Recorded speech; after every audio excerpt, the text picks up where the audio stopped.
네, 이제 오늘 첫 번째 세션은 메가존 클라우드의 하수용 님이 AWS 환경에서 서버리스로 실시간 데이터 분석 플랫폼 만들기라는 제목으로 발표해 주시겠습니다. 좀 말을 좀 천천히 할게요. 네. 안녕하세요. 저는 오늘 AWS 환경에서 서버리스로 실시간 데이터 분석 플랫폼 만들기로 발표할 하수용이라고 합니다. 저는 메가존 클라우드의 솔루션즈 아키텍트로 근무하고 있고요. 커뮤니티 활동으로는 AWS 한국 사용자 모임인 AWS KRUG에서 활동하고 있습니다. 그리고 IT 관심 분야는 뭐 인프라 애저 코드나 뭐 AWS, 데브옵스 이런 부분에 관심이 있습니다. 예. 그리고 삽질하는 거 어느 정도 좋아합니다. 예. 엔지니어는 이제 자기가 삽질한 만큼 이제 스킬을 가지고 있는 것 같아요. 그래서 저도 삽질 선봉자 중에 한 명이고, 예, 삽질 많이 하십시오. 예.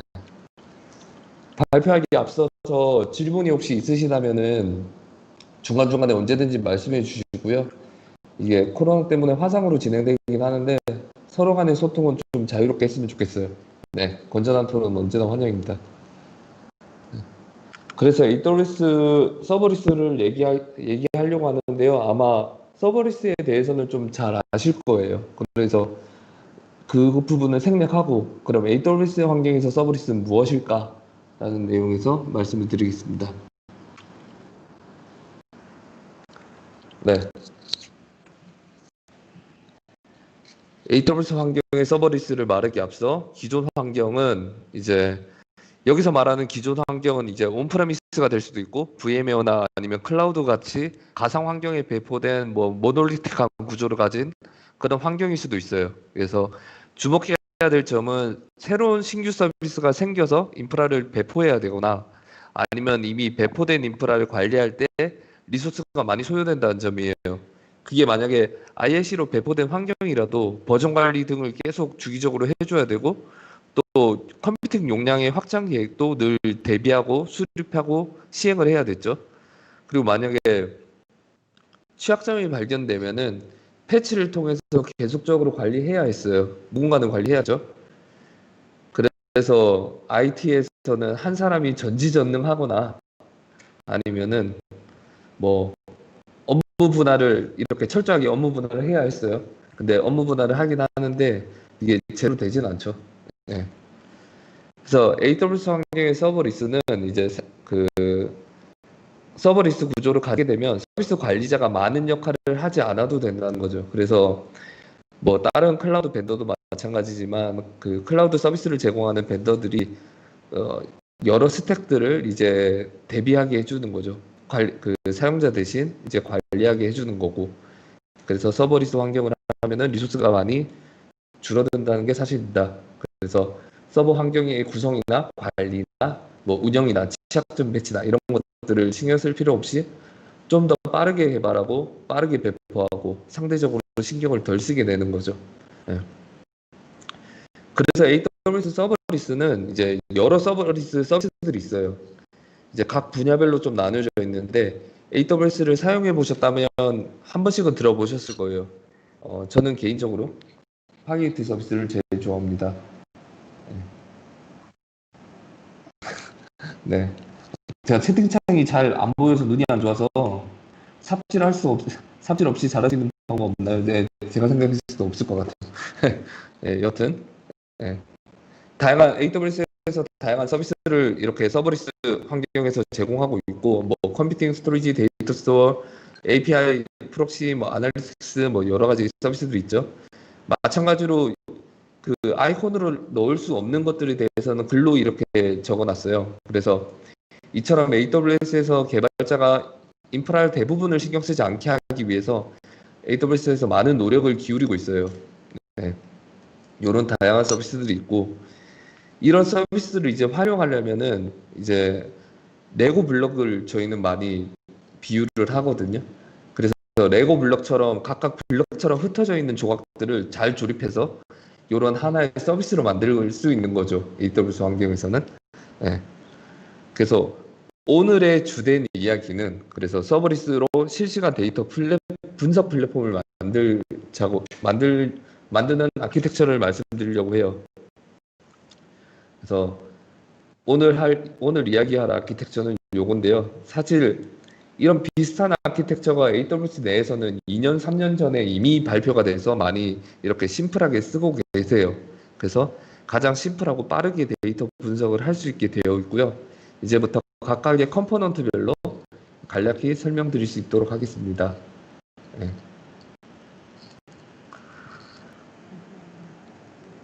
조금씩 끊긴다고 하시네요. 예, 이거는 이게 좀 네트워크적으로 문제가 있어서 여튼 그래서 처음 아키텍처에서 이제 보시면 EC2라는 컴퓨팅 서비스가 있는데요. 여기에는 이제 여러분들의 비즈니스와 관련된 서비스가 있다고 가정을 하겠습니다. 그래서 여기에는 앱이나 웹이나 이런 로그들이나 아니면은 뭐 이런 클릭 스트림 같은 거 이런 것들을 이제 키네시스 에이전트를 통해서 실시간으로 파이어호스라는 서비스로 전달하게 돼요. 이런 스트림성 로그 데이터들을. 그래서 전송되는 과정에서 트래픽 비용을 줄이기 위해서 이제 VPC 엔드포인트라는 서비스를 중간에 사용을 할 거고요. 그 다음에 데이터 수집 단계에서 키네시스라는 서비스를 사용할 수 있어요. 그래서 또 수집하면서 이제 서브리스 컴퓨팅 서비스인 람다를 통해서 간단한 트랜스폼을 할 겁니다.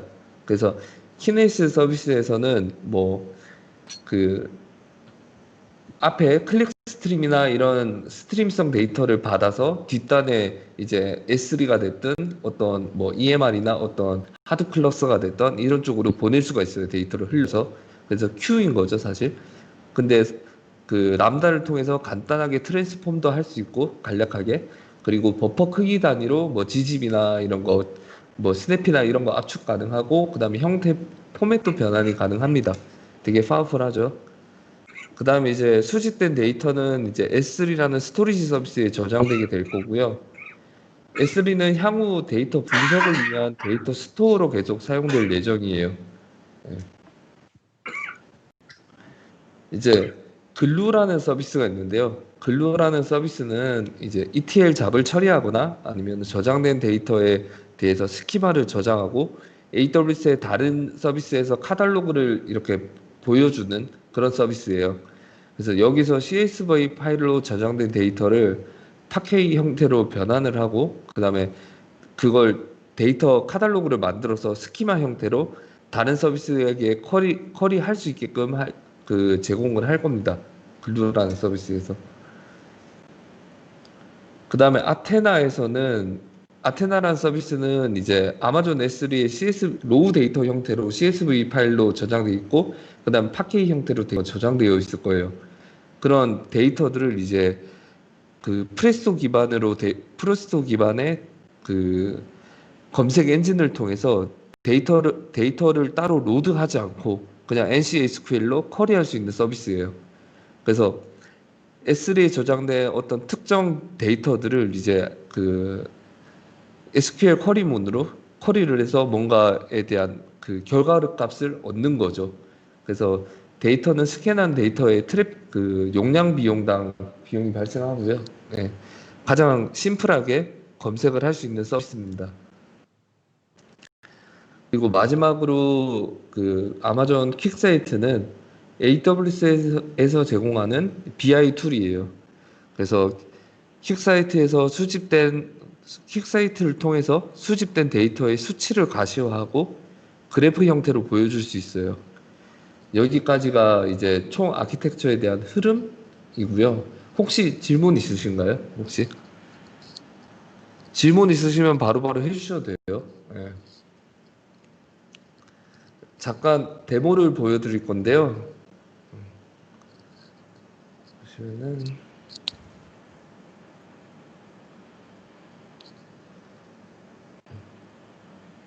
처음에 EC2 인스턴스라는 컴퓨팅 서비스에서 로그 데이터를 계속 제너레이터 할 거예요. 그래서 서비스가 올라가 있던 가정하에 여기 그 EC2 서버가 있고요.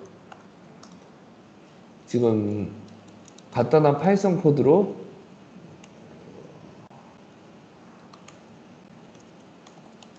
간단한 파이썬 코드를 통해서 지금 스트림 데이터를 계속 만들고 있어요. 그래서 어떤 형식이냐면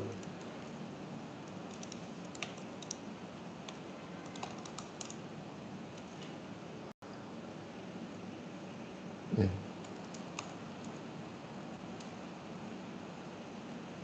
지금 이게 굉장히 빠르게 올라갈 텐데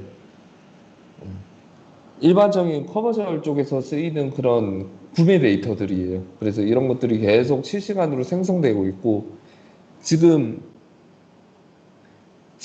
이 그 데이터들을 키네시스 쪽으로 보내게 될 거예요. 잠시만요. 뭐가 하나 올라왔는데 온프레미스 서버리스랑 클라우드의 서버리스의 차이라고 하면 관리할 게 있다 없다 정도일까요?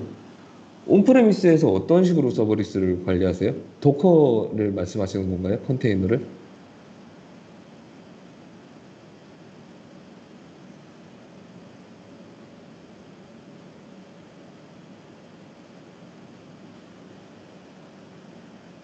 서버리스 온 K8S 같은 걸로 음, 음, 사실 이게 견해의 차이일 수 있는데 저는 쿠버네티스를 서버리스로 보진 않거든요. 사실 왜냐면은 마스터 서버에 대한 관리나 아니면 워커 노드에 대한 관리 뭐 이런 그 이그레스나 인그레스 게이트웨이에 대한 관리가 있어서 이거를 서버리스 서비스로 봐야 되나라는 퀘스천은 좀 있어요. 그래서 개인적인 의견에는 쿠버네티스는 서버리스로 좀 안 보는 게 맞지 않나? 그냥 개인적인 의견이에요. 뭐 이렇게 생각하고 있어요. 근데 뭐 온프레미스에서 뭐 쿠버네티스를 하거나 아니면 AWS 환경에서 쿠버네티스를 쓰게 되면은 AWS 환경은 장점이 마스터에 대한 관리를 안 하셔도 돼요. 뭐 애저도 그렇고 GCP도 그렇고 다 똑같은 환경이지만 그 마스터 노드에 대한 관리들을 이제 매니지드 서비스로 제공하고 있기 때문에 그런 것들에 대한 관리는 조금 편하게 하실 수 있으시죠. 네. 그리고 네트워크나 이런 것들도 관리가 상대적으로 심플하고요. 네. 여튼 지금 이렇게 클릭 스트림이 계속 그 웹에서 지금 계속 생성되고 있고요. 지금 생성된 데이터들은 지금 키네이스 파이올스라는 큐 서비스로 이렇게 가게 됩니다. 그래서 지금 분당 한 1메가 정도가 계속 들어오고 있어요.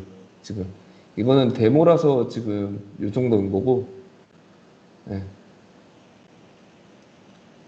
이런 식으로 들어오고 있고, 지금 키네이스로 들어오는 데이터에 대해서는 지금 람다가 돌고 있거든요. 그래서 간단하게 트랜스폼을 한다고 말씀드렸잖아요. 여기서는 그냥 컬럼 자체를 쉽 모드에서 쉬핑 옵션으로 바꿀 거예요. 그래서 이걸 바꾸고 그냥 데이터를 그대로 흘려 보내줍니다. 변환한 다음에. 그 다음에 변경된 데이터, 이렇게 약간의 트랜스폼을 거친 데이터에 대해서는 아마존 S3로 저장하게 되는데요. 아마존 S3에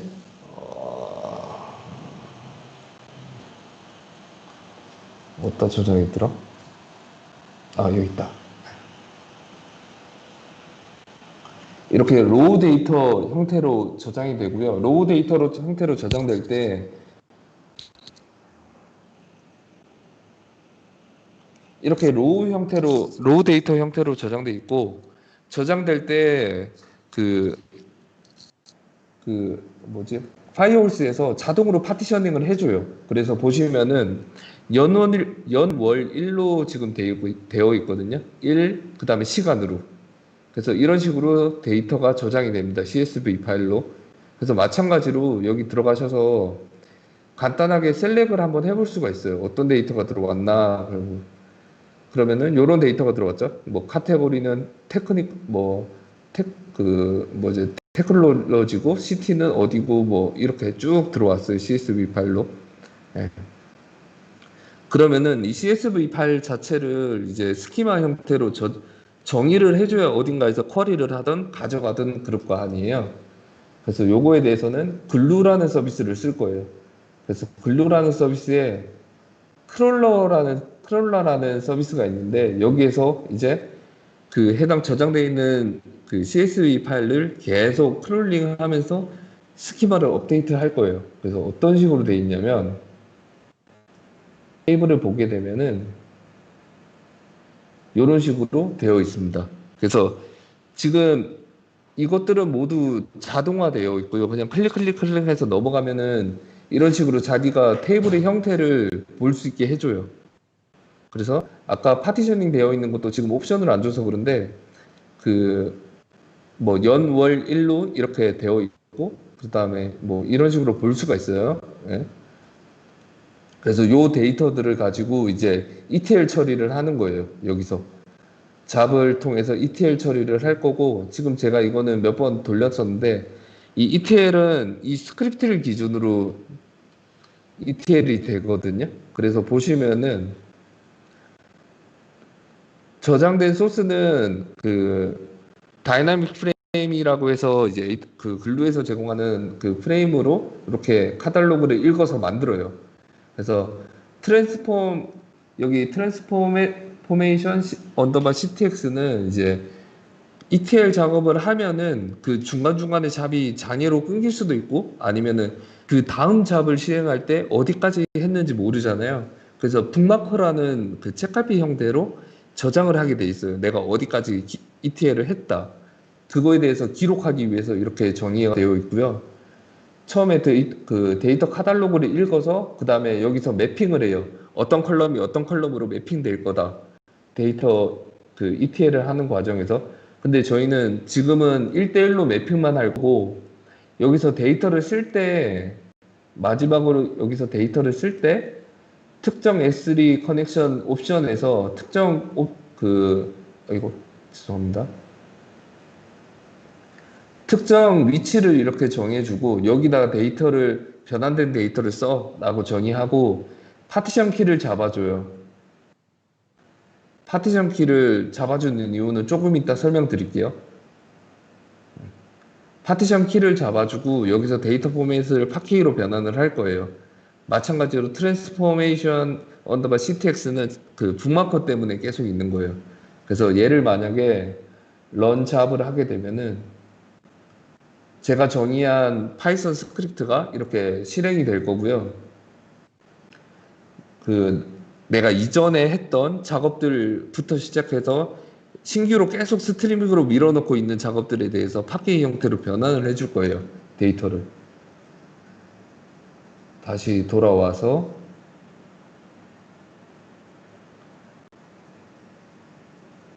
그 다음에 아테나라는 서비스를 통해서 저장된 데이터에 대해서 안시 쿼리를 할 수 있다고 말씀드렸어요. 그래서 저희는 두 개의 데이터가 있잖아요. 이제 로우 데이터와 그 다음에 파킹 형태의 데이터가 있는데 잠시만요. 데이터 타입 나중에 수동으로 변경해야 할 경우도 많았나요? 라고 여쭤보셨는데 그 데이터 타입을 그 소스에서 처음부터 뭐 그 데이터 분석이 용이한 ORC 포맷이나 뭐 그거를 뭐 스대피로 압축시키거나 뭐 이렇게 해서 전송하기라는 쉽지 않거든요. 그래서 그 처음 데이터 분석할 때는 처음에 로우 데이터 형태로 데이터 레이크 형태로 이렇게 다 데이터를 때려 박아요. 다. 그런 다음에 내가 필요한 컬럼들만 그 뽑아서 그 다음에 필요 없는 컬럼들은 드랍시켜서 어떤 다른 테이블이랑 매핑시켜서 어떤 그 포맷 변환을 시켜서 특정 버킷에 떨어뜨려서 데이터 분석용으로 데이터를 이렇게 만드시거든요. 그런 식으로 해서 각각 분석 파이프라인별로 이렇게 만드시는 편이에요. 그래서 ETL 처리할 때 데이터 타입을 나중에 변경해야 되는 경우들은 좀 많으실 거예요. 하시다 보면은. 네. 그렇고요. 다시 설명으로 돌아가서 저희는 지금 데이터 스토어에 CSV 형태의 데이터와 그 다음에 파케이 형태의 데이터가 두 개가 공존하는 형태로 지금 저장이 계속 되고 있어요. 실시간으로. 그러면은 이거에 대해서 사용자들이 그 개발자가 됐던 운영자가 됐던 그런 분들이 이제 조회를 해서 데이터가 어떻게 들어왔는지를 확인할 수 있어야 되잖아요. 그러면 간단하게 그 S3에 저장된 데이터를 그 쿼리 형태로 할 수 있는 게 이런 아테나라는 서비스입니다. 그래서 지금 데이터 카탈로그라고 해서 아까 글루에서 스키마 형태로 정의해 줬죠. 이제 그게 이런 식으로 저장이 되고요. 이런 식으로 스키마들이 다 저장되어 있습니다. 이 스키마를 이제 이런 식으로 쿼리를 하는 거죠. 그래서 지금 파케이 형태로 저장된 그 데이터랑 그 다음에 CSV 형태로 저장된 데이터가 동일한 데이터잖아요. 사실 1대1로 매핑시켰기 때문에 그 완전 동일한 데이터거든요. 근데 이걸 서로 쿼리를 하게 되면은 잠시만요.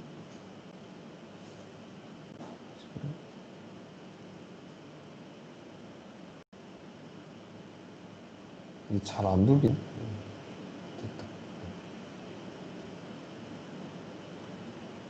이게 CSV가 아닌데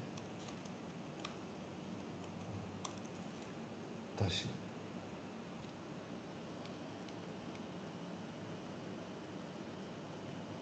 지금 이건 전체 풀스캔 때린 거거든요. 그래서 CSV로 저장된 데이터의 스캐닝은 지금 90메가 정도 스캐닝을 했어요.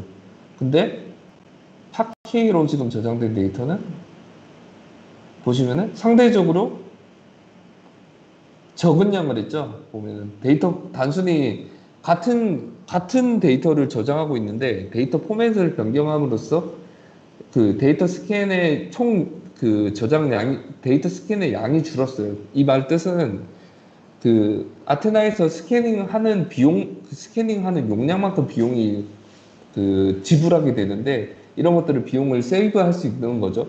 좀 더 그 질의하기 편하게 하는 그런 포맷을 변경하는 것만으로도.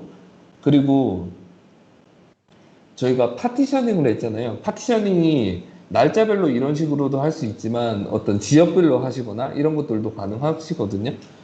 그래서 예를 들어서 내가 2020년 9월 17일 거를 전부 다 데이터를 조회하려고 해요.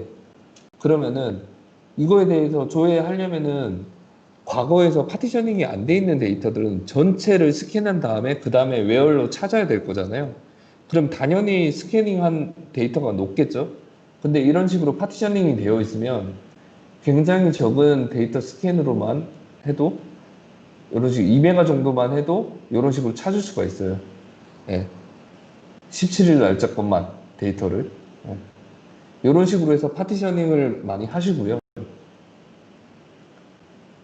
그 다음에 그 파키로 그럼 왜 변환했냐? 그럼 최종적으로 말씀드리면은 이거는 세일즈에 대한 데이터를 그 예상 그다음에 판매 실적이나 이런 것들을 한번 비교해 보려고 썬값으로 이렇게 카운팅한 건데 그래서 CSV로 카운팅한 거랑 그다음 파키 형태로 카운팅한 거랑 같은 쿼리에 같은 데이터로 같은 쿼리를 날려도 이게 스캐닝한 게 굉장히 차이가 많이 나거든요. 보시면은 이거는 87메가 정도 이렇게 스캐닝 했는데 CSV로 저장된 거는 얘 같은 경우에는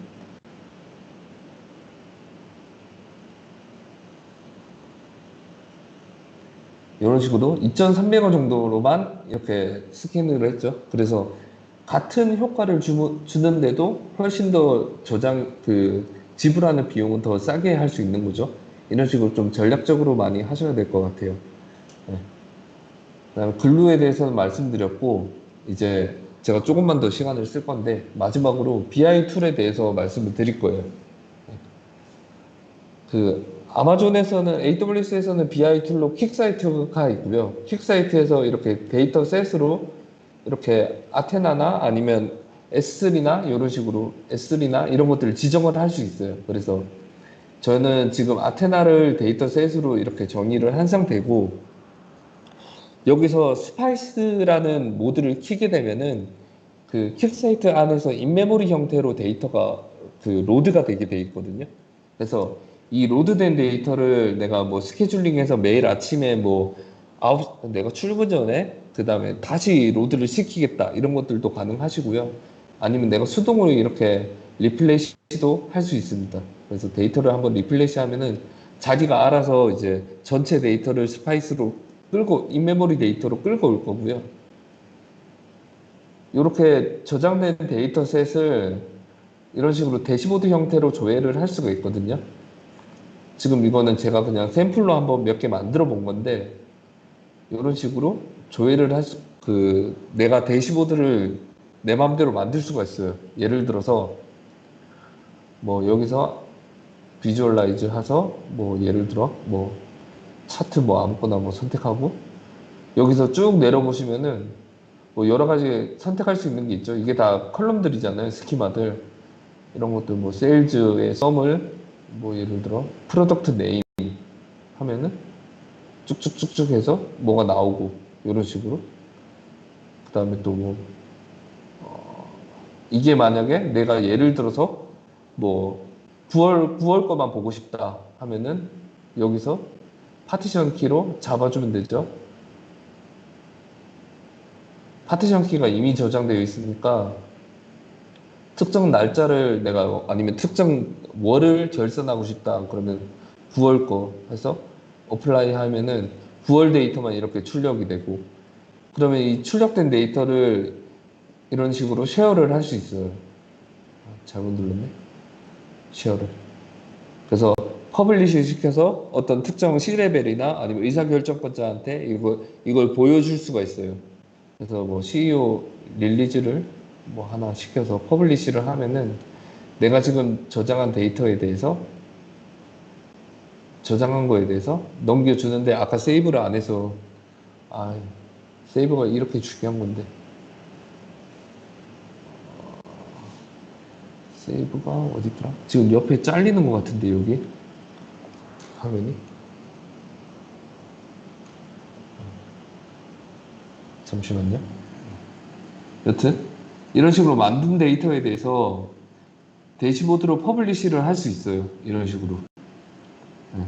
그래서 어떤 특정 뭐 CEO가 됐던 어떤 뭐 마케팅 분야가 됐던 뭐 어떤 그런 데이터를 실제로 그 프로듀스하는 그런 직군들이 있잖아요. 그런 분들한테 이런 식으로 각각 대시보드를 만들어 줄 수 있고 그 사람들이 들어와서 이 대시보드를 보고 가시성을 갖는 거죠. 뭐 예를 들어서 뭐 어떤 특정 주에 대해서 판매량이 뭐 저조하군, 뭐 특정 주에 대해서는 어떤 아이템이 되게 어떤 카탈로그가 뭐 많이 팔렸군, 뭐 이런 것들을 알 수 있게 되는 거죠. 그래서 AWS에서는 이렇게 간단하게 그 서브리스 환경에서 데이터 파이프라인을 만들 수 있고, 그다음에 분석 환경까지 이렇게 원라인으로 만들 수가 있어요.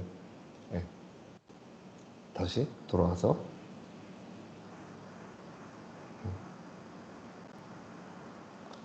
근데 제가 근데 계속 말씀드리고 싶은 거는 개인적인 의견이에요. 근데 서버리스가 모든 환경에서 효율적이라고는 생각하지 않아요. 그래서 특정 분야에 대해서 아니면 특정 업체나 특정 환경에 대해서는 서버리스가 굉장히 효율적일 수 있어요. 근데 또 다른 특정 환경에 대해서는 서버리스로 하게 되면은 비용이 굉장히 많이 나갈 수도 있어요. 그래서 항상 이런 것들은 그 장단점을 계속 고려해 보시고 비교해 보시고 구성을 하셨으면 좋겠어요. 혹시 지금 발표한 내용 중에 질문 사항 있으시거나 뭐 궁금하신 점이 있으실까요? 혹시 이해가 안 되시는 부분 말씀해 주셔도 돼요. 네, 채팅이 없는 걸로 봐서는 없는 것 같습니다. 어, 차트 간의 상호작용도 되나요? 차트 간의 상호작용이라면 어떤 작용을 말씀하시는 거죠? 예를 들면 차트 간의 상호작용? 차트 간의 상호작용? 어떤 걸 말씀하시는 거지?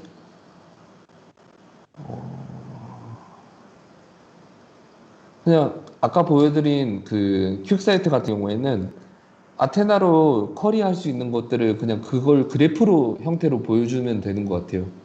예, 예, 맞아요. ELK와 비슷한 느낌이 나죠. ELK도 비슷한 그 구조잖아요. 뭐 파이비츠나 아니면 로그스태치 같은 걸로 로그를 수집하고 그다음에 뭐 그 뭐야 갑자기 이름이 기억 안 나네. 일라스틱 서치로 데이터를 저장했다가 키바나로 보여주는 그런 환경이잖아요.